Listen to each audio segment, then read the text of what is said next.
What is content repurposing and why is it important? So I am so excited to talk about this today. I actually have some questions that I'm going to answer because I've been talking a lot more about repurposing content and content strategy, and I have some really specific questions that I have been getting, and I want to answer them today. So let's get right to it.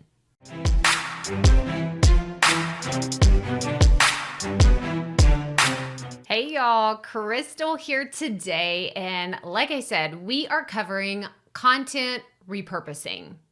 What is that? Well, we are going to cover some of the basic questions that I hear all the time about repurposing content and what that looks like, but I also have some really specific questions that were submitted by members of our community. Thank you so much. If you haven't joined, we'd love to have you in the Profit Podcast online community. You're going to find a link in the description for you to come hang out with us. It's our free Facebook group where there's thousands of creators that are hanging out, so you should come join us. But let's get into these questions today.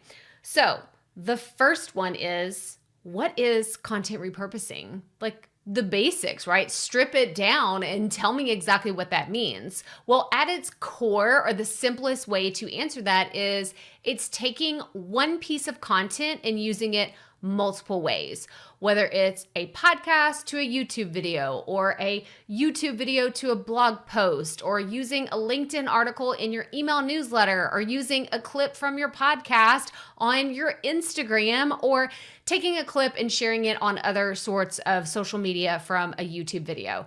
There are thousands of ways that you can repurpose your content, but at its core, the simplest way to define it is taking one piece of content and using it multiple ways. Okay, this next question is really good.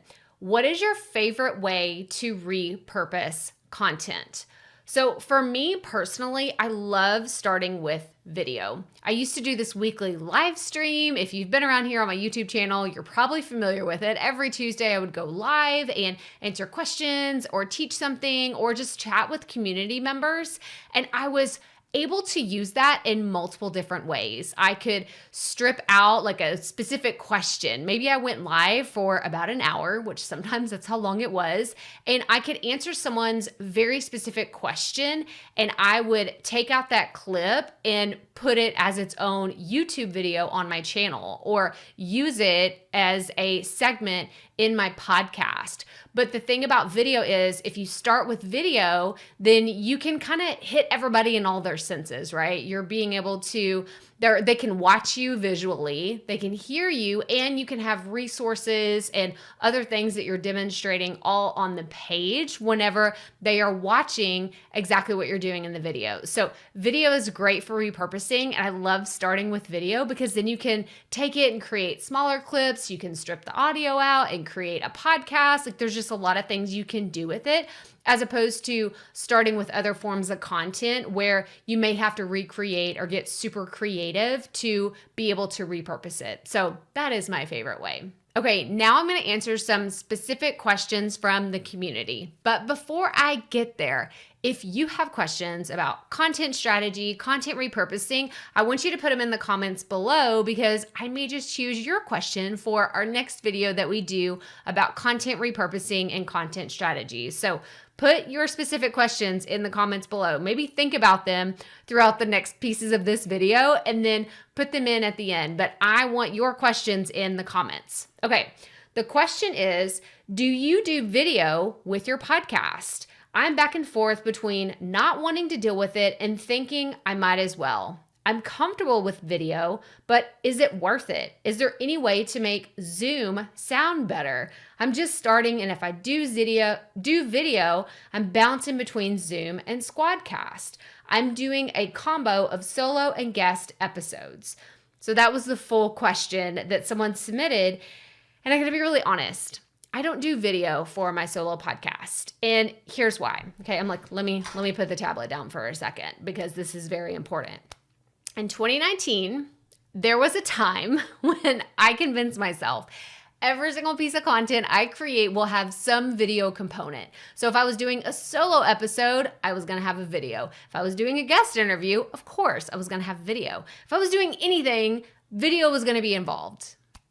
And it was too overwhelming. It was way too complicated because what happens is when I record a podcast, I'm typically like this. I'm looking at my notes, I'm recording, like I'm not looking at the camera. I'm just looking at my notes. But for a good video, you got to be looking at the camera the whole time. So this going back and forth was way too much for me, way too much. And I think that there's a lot of people that are super talented and there's all kinds of tricks that you can do to align your text right behind your camera or use a teleprompter and you can make it work, but it was too much work. It was just too much work. So no, I don't do video with my solo podcast episodes, but what I do instead is I will take content that I've planned for my podcast, which is actually this video today, was the podcast episode that came out on my show, The Profit Podcast. So there's going to be a link in the video description, so go check it out. But I talked about this exact same topic. These questions right here, I covered on the podcast, and now I'm creating a video about it. So I'm reusing the same content. I'm repurposing it for my YouTube channel, but I didn't just like strip the audio out of my podcast and then put a static image up and this is my podcast episode. That's not what I did here. I'm reusing it for this video component of my platform and just talking about it in a new and fun way. So that's how I tend to use video within my content because I like to have that dry run version of my content on the podcast first, because then when I'm recording it here, I've actually already done this before. This is like, y'all are the main stage, right? I do my dry run, my dress rehearsal with my podcast where I got a messy bun on and I'm like, I have no makeup on. I look like a hot mess, but I'm reading my notes. I'm looking at my script. I'm recording my podcast, and it's just so much easier for me to do it that way. So that's what I think about video and podcast. You do you. If it works for you and you're great with video and podcasting at the same time, awesome. So like keep doing what works for you. But for me personally, I prefer to do my podcast as its own separate audio, and then I will recreate it for my YouTube audience. So yeah, great question. Great question. And I do get that one a lot. So I'm glad that this was one that was submitted. Okay, next question. I've been doing a weekly live stream, which I plan to repurpose for one of my twice a week weekly episodes. I said that wrong. 2 times weekly episodes. You know what I mean. Will it matter if the sound quality is different? So for context, this question was submitted and I don't know whether this person was talking about doing like an Instagram live on their walk with their dog, or if they were talking about having a full-blown setup like a studio and doing a live stream on YouTube. I don't really know. So I am going to answer this from a few different perspectives. So number one, if you're recording, like you're on your phone and you're doing a live stream and you have it up, this is what I'm going to recommend. Some AirPods, something that has a microphone built in to where you can be here and you're recording, maybe you have a tripod set up, like whatever, however you're doing your live stream, but have it set up to where you have a microphone that is closer to your mouth than this microphone that's built into your phone, because it's going to have a higher quality when you have the mic closer to your mouth. And some microphones that are built into phones now are still really good.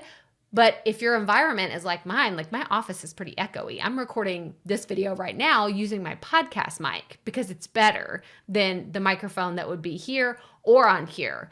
So if you want the audio quality of your live streams to be better or comparable to what you would have on your podcast, then try to get as close to what your podcast mic would sound like. Maybe it means you need to go record somewhere else in your house when you're doing your live streams, but I definitely recommend paying attention to that audio quality and seeing where you can improve it. The other thing that I recommend actually is there are 2 different tools that I've used to improve the audio quality post-production, meaning after it's already been recorded and you're like, oh, it really doesn't sound great. What can I do? I recommend BuzzSprout's tool, Magic Mastering. I have a video here that you can go check it out. And I'm going to link to some other help articles and resources that BuzzSprout has. They have some also great videos about Magic Mastering. but they call it their Instagram filter for your podcast audio. So basically it takes your audio and cleans it up a little bit, whether you need to fix your levels or, it's not going to do something where it takes a crappy piece of audio and it turns it into like this masterpiece. It's not going to do that, but it will help if you have a little bit of level noises that are off, or you have a little bit of background noise that needs to be drowned out. But again, it's not going to be the fix-all solution for really bad audio. The other tool is Auphonic. So Auphonic is actually magic mastering, like it's kind of the same thing, but it is exclusively through BuzzSprout as magic mastering. So if you're already a BuzzSprout user, then you can look into if that's an option for you. But if you're not a BuzzSprout user, Auphonic is a tool that you can use. There's like so much time that you get for free on a free account. And then you can also do the paid option. So that's a way to increase the quality of your audio post-production after you've done a live stream, and you can make it sound a little bit better. The last tip that I'll share, and I've done this before, I've recorded a live stream outside at the park or somewhere where I'm just like, ooh, that really didn't sound as good as I thought it was, but it was so good. Like the content was just, I was just on it. I was in the flow and I was sharing like all of my best ideas. If that is the case and you want to reuse that for a podcast episode, give your audience a disclaimer. Say, you know what? I recorded this originally. I was at the airport and I was doing an Instagram live, and there's a lot of noise in the background. There's a lot of scuttling feet and people moving around. There was babies crying. Like, I don't even know what was happening behind me, like 5 people away, but there was a lot of background noise. But the content in this episode was so good. Like, you had to hear this. Because what will happen if I hear that? I'm listening to a podcast and they give this disclaimer that, you know what? The audio quality in this episode today isn't great, but the content is so good. It is so good. It is worth listening to this crappy piece of audio because the content is incredible. I will believe them most of the time and I will still listen to it. And if it's really terrible, of course, I'll turn it off and, move on to my next podcast. But I really don't care. Maybe that's just my style. I don't get super picky about really bad audio if I know that creator is going to deliver something of value to me. So that just an extra little tip there. I know you didn't ask for it, but that was just an extra little something. Okay, last one. And I saved this one for last because it's so good. Okay. What are your thoughts on repurposing podcast episodes as blog posts or vice versa? I have a new podcast as well as a blog, and I've wondered if my blog post and my podcast episodes should be aligned with each other each week or if that's overkill. If they should be aligned, how alike can they be? Well, I love this question. Again, one that I hear all the time. We have a love-hate relationship with show notes around here. I get it. I hear you loud and clear. I have felt the same way, but I will say this. I do this every week for my podcast. I do. And I believe that having blog posts or show notes for my podcast is the reason why it has had such a great reach. Like, my show is consistently in the top 200 for the education how-to podcast category. And I believe that a lot of that is attributed to my show notes that are living on my website. So my blog post, show notes, I'm using these words interchangeably. I absolutely encourage you to have show notes for your podcast. I have a video right here that I want you to go check out if you're wondering about what are show notes, what are episode descriptions, like all the things. Like, I have a great tutorial on how all that works and that breakdown. But at the end of the day, I think that it's great for you to have a place to get people to go to your website. Like, that's the whole purpose behind my show notes or blog post is I want people to go to my website. I want them to learn more about me, get on my email list, find the information they're looking for, buy one of my programs, or sign up for something that I'm promoting. And I think that it really helps to get people to my website by having that constant reminder, oh, hey, listen to this episode, go to the show notes. That's where you're going to find extra resources and tips, or connect with the people, the person that I interviewed on the show. Like, there's a lot of cool things that you can do with the show notes for your podcast, but you do have to be strategic. It can't be an afterthought or something that you're just like, you know what? I've been doing this for a long time. Maybe I should add in show notes. And then you just kind of go on this spiral of like, oh, I got to add show notes to everything. And then I'm overwhelmed. And then I don't know where to start. Like, this is what I see a lot of creators. They go down this path and they get so overwhelmed with the thought of doing a podcast and doing show notes. Like, it's all too much. But at the end of the day, I recommend you creating show notes. Okay, if you've been podcasting, listen up. This is specifically for you. If you've been podcasting for a while and you haven't created independent show notes for your website, then I recommend you go back and pick your top 5 podcast episodes, your top 5, the most downloaded. Don't go back to episode 1, okay? Unless episode 1 is your most downloaded show, right?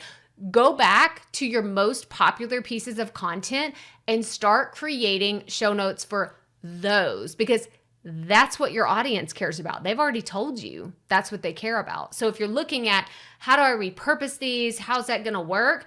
Even if you're a blog post, if you have a blog, right? Let's flip the script. We were talking to podcasters. Now let's talk to bloggers. If you want to start a podcast, go back to your most downloaded, or I guess it's most viewed blog post and say, how can I turn this into a podcast episode? Can I use this whole as like my outline? It's my script. This is what my blog post is. It's going to become my podcast episode. Don't start with the first one you ever written. It's probably not that good. Let's be honest. My first podcast episode wasn't that great. I don't even know where my first blog post is. I think I accidentally deleted it. So no one could ever find it again. But what I'm saying is go with the content that your audience has already said, this is really good. I want more of this. And that's where you should get started if you want to start adding blog posts or show notes. And the second part of that question is it overkill? And I love this question because it's one that I hear a lot. If I talk about my podcast in my blog post, and then I mention it on my YouTube channel, and then I email my list, and then I talk about it on social media, is that too much? Am I being braggy? Am I like just full of myself and my content? No, that's marketing. Okay? That is marketing. When you can take one piece of content and spin it into multiple different places and multiple different platforms and tie everything together seamlessly, that is marketing. You're adding value from one platform to the next. You're not just copying, pasting. Like, you're not just saying, oh, here's my podcast, and then I'm going to put it on my YouTube, and then I'm going to put it here. I didn't change anything. I just put the exact same thing every single place. Well, that's not really the best idea. I understand if you have to get started that way. I got started that way. But what I have learned in creating content since 2018 is the simple fact that you have to meet your audiences where they're at. Like I said earlier, I didn't just take the audio from a podcast episode and slap it into this YouTube video. I took the outline. I took the same ideas. I'm not starting from scratch, but I'm creating this video right here today, what you are watching, for you, for this audience, because I know it's slightly different and you have to treat your platforms that way. I know it's a little bit harder, takes a little bit more work, takes a little bit more effort, but it pays off. Trust me, this is what I do. I do content strategy. And I teach content repurposing. It is the thing that I am known for. So trust me when I say that this works. Taking that extra time and care and energy to really hone in on your individual audiences works every single time. But that's all I have for you today. So I want to finish today's video with a quick plug, because this is what we have to do as marketers from time to time. I'm launching a program all about this in October 2022, and it's called Radical Repurposing. You're going to find a link to join our waitlist below, but I want to see you there. If today's video sparked all of your interest and you're like, oh my gosh, there's so many ideas for repurposing, let me show you all of my ideas, like all of my secrets, like everything up my sleeves. I'm going to share with you in this program, and I cannot wait for it. So you're going to find a link below, but go to crystalprofit.com/waitlist to join the waitlist for Radical Repurposing. That's crystalprofit.com/waitlist. But That's all I have for you today. So make sure you hit the thumbs up on this video if you found it helpful. Subscribe below so you don't miss our awesome videos that we share every single week. Check out these videos right here that have tips, strategies, and resources to help you create content with confidence. And as always, remember, keep it up. We all have to start somewhere.